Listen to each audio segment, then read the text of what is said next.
75 શબ્દ ઝડપ.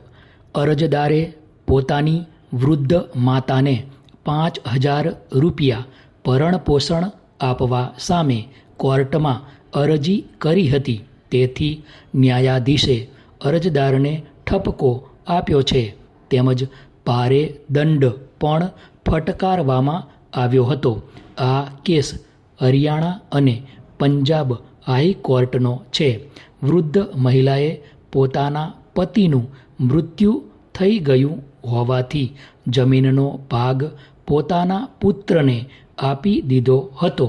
તેથી મહિલા પાસે આવકનું કોઈ સ્ત્રોત રહ્યું નથી, જેથી કોર્ટ દ્વારા ઠરાવ્યું હતું કે ભરણપોષણ સામે દાખલ કરવામાં આવેલી અરજીમાં કોઈ યોગ્યતા જણાતી ન હોય, અરજી ટકવા પાત્ર નથી.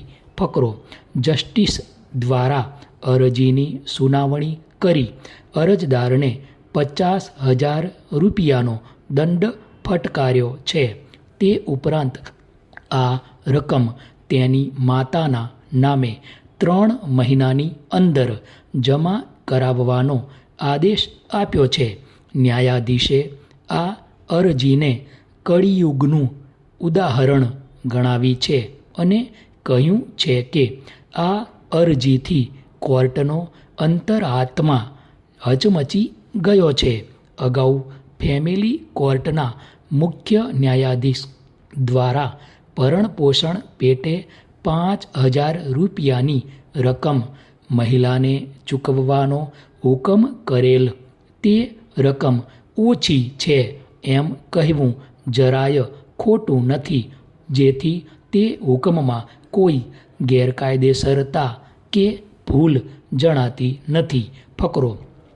મહિલા પોતાના પતિ અને બાળકો સાથે સુખી જીવન જીવતી હતી.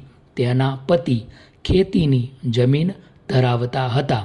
હાલ 77 વર્ષની મહિલાના પરિવારમાં એક પુત્ર અને એક પરિણીત પુત્રી છે.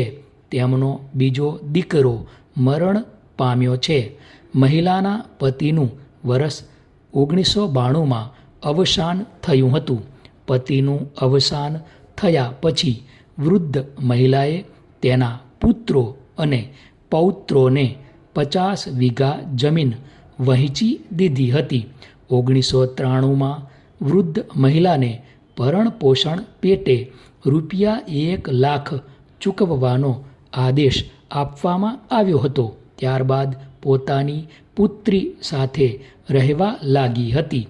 હવે તેનો દીકરો કહે છે કે વૃદ્ધ માતા તેની સાથે રહેતી નથી. તેથી આ સંજોગોમાં ફેમિલી કોર્ટે ભરણપોષણનો આદેશ આપી શકે નહીં. ફકરો. વૃદ્ધ મહિલા તરફે વિદ્વાન વકીલશ્રી હાજર રહેલ છે. તેમણે રજૂઆત કરી છે કે મહિલાએ બધી જમીન દીકરાને આપી દીધી હોય, તેની પાસે આવકનો કોઈ સ્ત્રોત નથી અને તેણી પોતાની પુત્રી સાથે રહેવા માટે મજબૂર છે. કોર્ટે પણ આ કેસને દુર્ભાગ્યપૂર્ણ કેસ ગણાવ્યો છે.